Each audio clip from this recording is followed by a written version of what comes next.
Notre thème du jour, les locations meublées de tourisme. C'est un sujet d'actualité puisque alors que nous manquons de logements, le nombre de meublés touristiques, lui, ne cesse d'augmenter.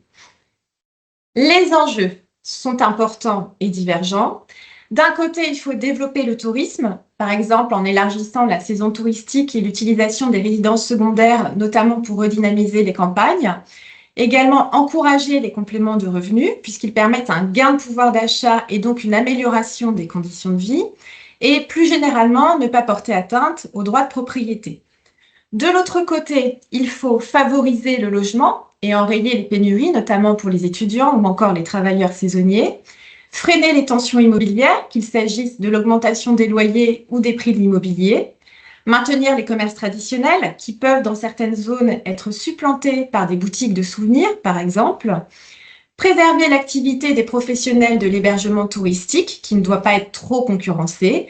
Et enfin, limiter les nuisances pour le voisinage. À la demande des élus locaux, le législateur a donc encadré les locations meublées touristiques, mais avec une compilation de lois. 2014, la loi pour l'accès au logement et un urbanisme rénové. 2016, la loi pour une république numérique. 2018, la loi portant évolution du logement, de l'aménagement et du numérique. 2019, la loi relative à l'engagement dans la vie locale et à la proximité de l'action publique. Et en dernier lieu, celle qui va nous intéresser, la loi Lemeur du 19 novembre 2024, c'est tout frais.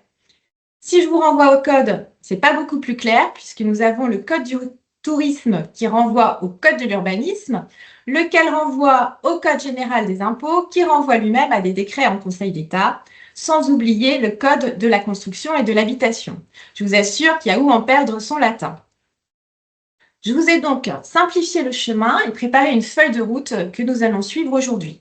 Étant précisé que certaines dispositions de la loi Lemeur ne sont pas encore applicables, mais le seront avant le 20 mai 2026.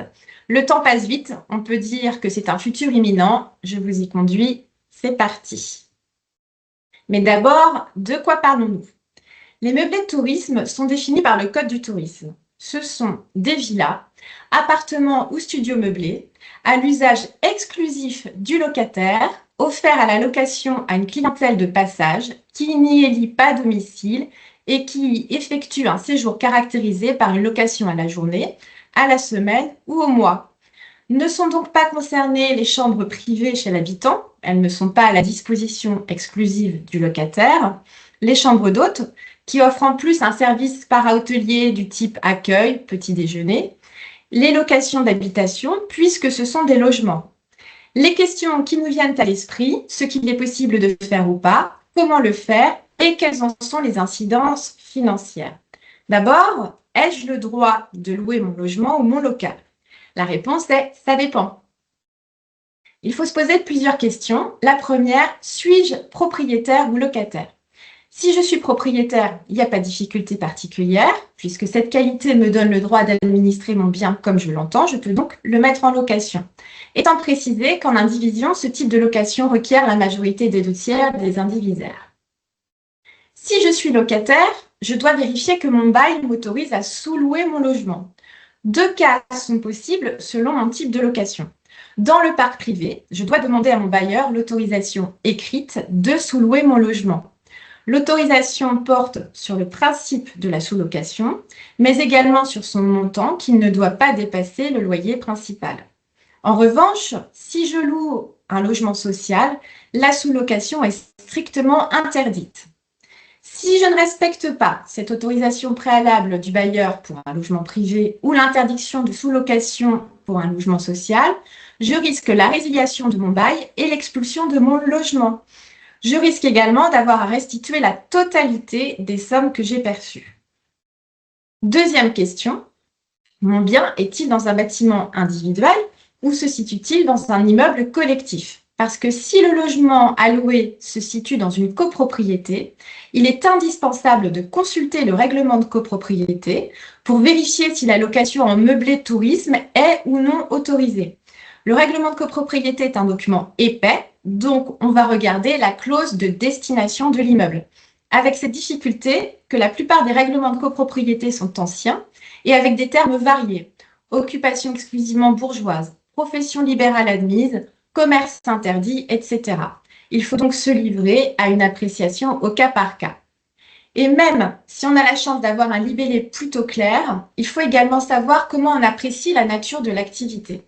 Par exemple, récemment, dans une copropriété qui n'autorise les activités commerciales qu'au rez-de-chaussée, la Cour de cassation a admis une location meublée de tourisme dans les étages.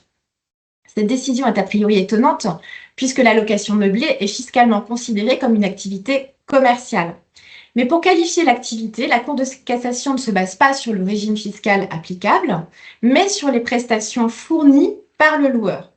Ici, elle a retenu une activité civile au motif que les prestations accessoires proposées, dans ce cas, il s'agissait du ménage, du transfert vers l'aéroport et du petit déjeuner qui était optionnel. La Cour de cassation a retenu que ces prestations étaient mineures et, je cite, ne revêtaient pas le caractère d'un service para-hôtelier. Sachant que les critères d'un service para-hôtelier sont définis fiscalement comme au moins 3 des prestations suivantes: le petit déjeuner, le nettoyage régulier des locaux, la fourniture de linge de maison et la réception, même non personnalisée, de la clientèle. Je vous renvoie à l'article L261D du Code général des impôts qui n'est pas mentionné dans ma slide. Dans tous les cas, en copropriété, il faut désormais en informer le syndic. Il devra ensuite inscrire à l'ordre du jour de la prochaine Assemblée générale un point d'information relatif à l'activité de location de meublés touristiques au sein de la copropriété. L'objectif officiel est de limiter les conflits de voisinage en permettant d'identifier les meublés de tourisme et donc de savoir à qui s'adresser en cas de gel. Je ne suis pas sûre que ça limite les conflits de voisinage, au contraire, mais en tout cas, ça peut réduire les nuisances, par exemple l'encombrement des parties communes, les allées et venues des locataires, etc. Troisième vérification, quelles sont les démarches à effectuer auprès de la commune? Là, ça se complique, alors je vous propose une distinction par type de bien. Premier cas, je veux louer ma résidence principale. Qu'est-ce qu'une résidence principale? C'est un logement occupé au moins 8 mois par an. Il existe 3 dérogations, si l'on justifie de raisons de santé, d'obligations professionnelles ou encore d'un cas de force majeure. Aujourd'hui, mais très rapidement, puisqu'aujourd'hui et bientôt hier, la loi Le Meur devant s'appliquer avant le 20 mai 2026, le principe est une simple déclaration préalable auprès du maire de la commune dans laquelle se situe le bien, avec des exceptions, puisque s'il s'agit de la résidence principale du loueur, il n'y a pas de déclaration, sauf dans les grandes villes et zones tendues où il y a une formalité plus poussée qui est l'enregistrement. Cet enregistrement va être généralisé auprès d'un téléservice national. La déclaration avec enregistrement va donc s'appliquer partout en France avant le 20 mai 2026. Le loueur devra indiquer si le bien loué constitue sa résidence principale et si c'est le cas, il devra, en plus de le déclarer, désormais en justifier en communiquant notamment son avis d'impôt sur les revenus. Donc, nous passons d'un système déclaratif avec un but de recensement à un système d'enregistrement avec un but de contrôle.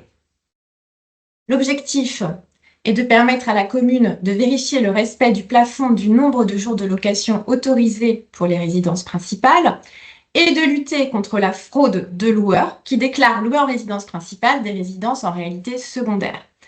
En effet, la location de sa résidence principale est limitée à 120 jours maximum par an, sauf les 3 cas que nous avons vus tout à l'heure: obligation professionnelle, donc ça peut être par exemple une expatriation, raison de santé, imaginons une obligation de convalescence dans un centre spécialisé, ou un cas de force majeure. Cela a été retenu par la jurisprudence pour un confinement qui a bloqué le loueur à l'étranger.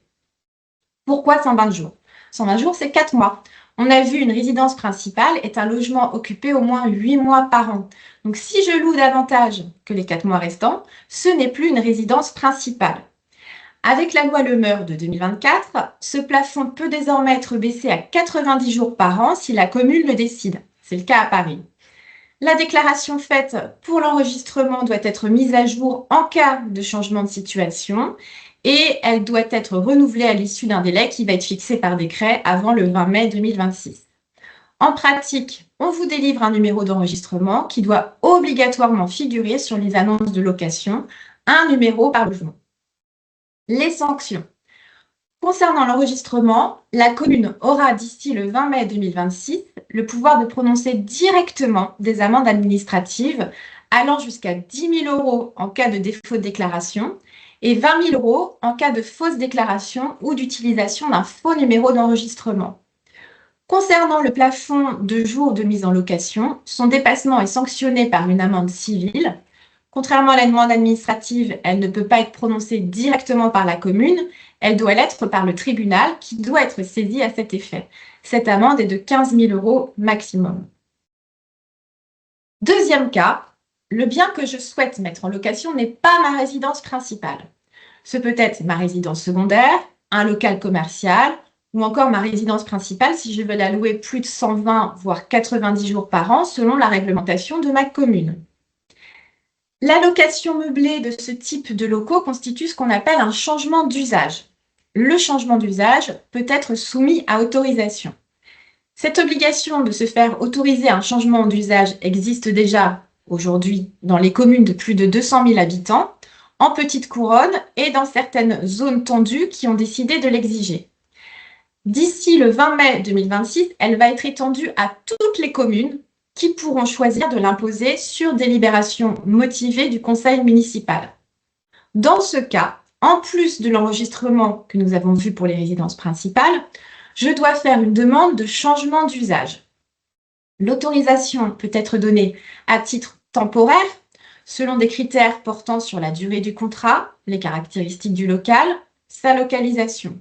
Avec une nouveauté, puisque cette autorisation temporaire peut désormais être accordée aux personnes morales, donc aux SCI, les sociétés civiles immobilières, ce qui n'était pas le cas avant la loi Le Meur. Une autre nouveauté, les quotas. Alors, les quotas existent déjà dans certaines villes, par exemple à Saint-Malo, à Val d'Europe, par exemple, qui limitent le nombre de logements touristiques sur leur territoire ou encore le nombre de logements meublés de tourisme par foyer. Les communes qui recourent aux quotas doivent définir des critères de sélection transparents pour éviter l'effet premier venu, premier servi, sachant que l'autorisation est donnée pour moins de 5 ans. L'autorisation peut également être permanente. Dans ce cas, elle peut être subordonnée à une compensation qui est obligatoire en cas de quota. La compensation, c'est l'obligation de transformer en habitation des locaux qui ont un autre usage. Cela peut être une compensation matérielle, je réalise moi-même la transformation d'un autre local, ou une compensation financière, c'est-à-dire en payant une autre personne, par exemple un bailleur social, pour qu'elle transforme un local commercial, par exemple, en logement. Le nouvel usage doit être conforme s'il y a lieu au règlement de copropriété. De plus, le logement doit respecter les normes de décence avec désormais un diagnostic de performance énergétique compris entre A et E, et à partir de 2034, A à D. Ce sous peine d'amende administrative de 5 000 € par local, étant précisé que le loueur est obligé de communiquer à la commune qui le lui demande le diagnostic technique sous un délai de 2 mois maximum, sous peine d'astreinte administrative de 100 € par jour de retard. Vous pourrez retrouver ces informations à l'article L324-2-2, alinéa 2 du Code de la construction et de l'habitation. L'autorisation est en principe accordée à titre personnel, sauf si elle est soumise à compensation, auquel cas elle est attachée au local. Le changement d'usage, vous avez vu que c'est un petit peu compliqué, donc ça nourrit un contentieux important, notamment à Paris. Pour prouver que le local était soumis à une autorisation de changement d'usage, la commune doit démontrer qu'il était affecté comme logement effectivement habité ou même vacant entre 1970 et 1976, ou bien à un moment donné pendant les 30 dernières années, ou encore si la construction ou les travaux faits depuis le 1er janvier 1970 ont été autorisés pour un usage d'habitation. Tout cela, à moins que le local ait ensuite bénéficié d'une autorisation de changement de destination. La destination, c'est sa vocation selon le code de l'urbanisme, et d'usage, l'usage, c'est son utilisation selon le code de la construction et de l'habitation. J'espère que vous me suivez toujours. Quelles sont les sanctions? L'objectif étant de protéger l'habitat, elles sont fortes. Si la commune parvient à prouver l'usage illicite du bien, et c'est à elle de le faire, ainsi que le prévoit l'article L 631-7 alinéa 3 du Code de la construction et de l'habitation, je risque une amende civile jusqu'à 25 000 euros. Ça, c'est ce que prévoit le Code du tourisme, mais il y a un code plus méchant qui est celui de la construction et de l'habitation, qui prévoit quant à lui une amende civile qui passe avec la loi Le Meur de 50 à 100 000 euros par local irrégulièrement transformé, avec également le risque de recevoir une injonction de retour à l'usage d'habitation du local transformé sans autorisation, sous astreinte de 1 000 euros par jour et par mètre carré de local irrégulièrement transformé. Et si je résiste, je risque l'expulsion des occupants et la réalisation d'office des travaux par ma commune à mes frais. Dans les deux cas, il s'agit d'une amende maximale et civile. Elle doit donc être prononcée par le tribunal, qui doit être saisi par la commune. Mais la procédure prévue est une procédure accélérée. Je risque également la nullité du contrat de location ou de vente si j'ai loué ou vendu mon bien. Article L 631-7 alinéa 7 du Code de la construction et de l'habitation, ainsi qu'en cas de fausse déclaration intentionnelle ou de dissimulation de locaux soumis au changement d'usage, une peine pénale cette fois d'1 an d'emprisonnement et de 80 000 euros d'amende, outre l'expulsion des occupants, ainsi que nous dit l'article L 651-3. Voilà pour les sanctions. En pratique, est-ce que le risque de sanction existe? La réponse est oui, car les moyens de contrôle sont importants. D'abord auprès du loueur. La commune peut, jusqu'à la fin de l'année suivante, demander au loueur le nombre de jours de location. Il doit lui répondre sous un mois, sous peine d'amende civile qui passe avec la loi Le Meur de 10 à 15 000 euros maximum. Ensuite, auprès des intermédiaires, les agences, les plateformes, la commune peut notamment demander jusqu'à la fin de l'année suivante le nombre de jours loués qui doivent lui être communiqués sous peine d'amende pour ces intermédiaires de 50 000 euros par meublé de tourisme objet du manquement. Enfin, dernière question, comment mes revenus locatifs sont-ils imposés? Le plus souvent, vous bénéficiez du régime d'imposition des loueurs meublés non professionnels qui s'applique si les recettes annuelles tirées de cette location meublée sont inférieures ou égales à 23 000 euros par foyer fiscal, ou encore sont inférieures aux revenus d'activité du foyer fiscal. Ce régime entraîne une imposition au barème progressif de l'impôt sur les revenus dans la catégorie des bénéfices industriels et commerciaux. Comment cela fonctionne? On prend les recettes. On déduit les charges et frais réels, donc les frais d'acquisition, les intérêts d'emprunt, les charges de copropriété, et on a le revenu imposable à l'impôt sur les revenus. Toutefois, et ce sera la plupart du temps, en dessous d'un certain niveau de recettes, c'est le régime du micro-BIC qui s'applique. Ce régime vient d'être réformé par la loi Le Meur. Car avant 2025, la fiscalité des locations en meublé de tourisme était particulièrement favorable et même bien plus avantageuse que celle des locations classiques.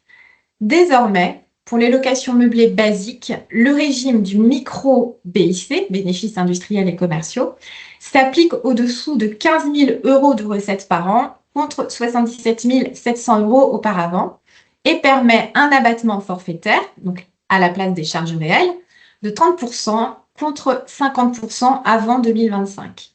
La loi Le Meur a donc réaligné le régime du micro-BIC des locations meublées sur celui des revenus fonciers des locations nues traditionnelles, cela pour favoriser l'offre de location de logements destinés à l'habitation. Il existe un régime plus favorable pour les meublés de tourisme classés. En effet, il est possible de faire classer son meublé, c'est-à-dire de le faire labelliser de 1 à 5 étoiles, en respectant certains des 133 critères qui concernent 3 domaines, les équipements, le service aux clients et enfin l'accessibilité et le développement durable, le classement étant valable 5 ans. Dans ce cas, le régime du micro-BIC s'applique en dessous de 77 700 euros de recettes au lieu de 188 700 euros avant la loi Le Meur et permet un abattement de 50% des revenus. Nous étions à 71% auparavant. Mais ça reste quand même un régime avantageux. Les critères ne sont pas inaccessibles, donc c'est intéressant de faire classer son local. Un mot sur l'imposition de la plus-value de cession. Là également, il y avait un traitement différent des plus-values de cession selon le type de location, puisque dans le cadre du régime des BIC réels, les frais et charges déduits pour l'imposition annuelle sur les revenus étaient également déductibles lors de la revente du bien. Il y avait donc une double déduction des amortissements qui n'était pas permise dans le cadre de locations nues, qui sont quant à elles soumises au régime de l'impôt sur les revenus fonciers. Ce ne sera plus le cas, puisque les amortissements déduits des recettes au fur et à mesure de la location meublée ne sont désormais plus déductibles du prix d'achat pour le calcul de la plus-value lors de la revente du bien. Avant de conclure, une projection sur le futur. Bien que je n'ai pas de boule de cristal, toutes les prochaines évolutions, elles concernent d'abord les futurs PLU, plans locaux d'urbanisme, puisque les communes situées en zone tendue, alors les zones tendues, elles sont définies par un décret du 10 mai 2013 qui fixe la liste des communes dans lesquelles s'applique la taxe sur les logements vacants. Donc soit elles sont situées en zone tendue, soit elles ont un taux de résidence secondaire de plus de 20%. Ces communes pourront soumettre les nouvelles constructions à une servitude de résidence principale. La sanction, le maire pourra mettre en demeure l'occupant d'occuper le logement à titre de résidence principale, sous astreinte pouvant aller jusqu'à 1 000 € par jour et dans la limite d'un plafond de 100 000 €. C'est l'article L 481-4 du Code de l'urbanisme. Étant précisé qu'obliger une occupation à titre de résidence principale, ce n'est pas interdire toute location meublée touristique, puisque, comme on l'a vu tout à l'heure, elle reste possible dans la limite du nombre de jours autorisés par la commune pour une résidence principale, soit entre 90 et 120 jours maximum par an. Il y a également des évolutions à prévoir concernant les futurs règlements de copropriété, puisqu'ils devront obligatoirement comporter une clause prévoyant l'autorisation ou l'interdiction des locations en meublé de tourisme dans l'immeuble. Étant précisé que les règlements de copropriété existants, qui interdisent déjà toute activité commerciale en dehors des locaux commerciaux de l'immeuble, peuvent être modifiés et interdire la mise en location meublée touristique des résidences secondaires, ce à la majorité des 2/3 des voix des copropriétaires présents ou représentés. C'est donc un assouplissement des règles de vote. L'unanimité n'est plus exigée depuis la loi Lemeur. L'objectif de la législation, vous l'aurez compris, est de favoriser le logement permanent, tout en permettant le développement touristique des territoires. Donc les meublés de tourisme, il en faut, mais pas trop. Pour cela, la loi aligne le régime des locations meublées de tourisme sur celui des locations nues, que ce soit en termes de fiscalité pour rendre la location meublée moins attractive, mais également en termes de décence énergétique. Surtout, la loi Lemeur accroît considérablement les pouvoirs des communes avec la généralisation de la procédure d'enregistrement, la possibilité de mettre en place un régime d'autorisation, d'instaurer des quotas et de limiter les durées de location. La loi renforce leur pouvoir de contrôle et de sanction avec de nombreuses peines d'amende qui ont été réévaluées. Le mieux est donc de systématiquement consulter sa commune avant une mise en location pour vérifier les conditions et les formalités applicables. Et si sa réponse ne vous convient pas, consultez votre avocat.